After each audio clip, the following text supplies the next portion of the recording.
Hello everyone, welcome back to the channel. In this video, we dive deep into CRAIGSLIST app review.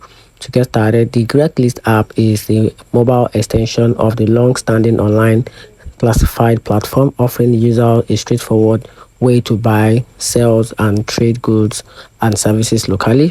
With its minimal design and focus on local transaction, it remains a go-to for many seeking everything from furniture and vehicles to job posting and housing.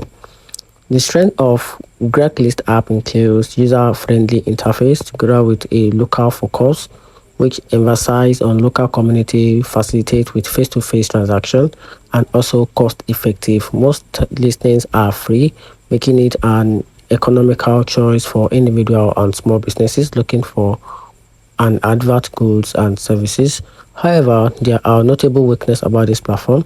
So the platform hands-off approach can lead to higher in the incidence of scams and fraudulent listening, requiring users to exercise caution.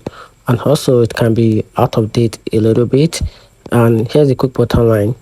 The CRAIGSLIST is the best suited for users comfortable with its straightforward, no-frills approach to local buying and selling. While it offers a cost-effective platform with a broader user base, the potential users should be vigilant against scams and prepare for a more manual experience compared to modern alternative.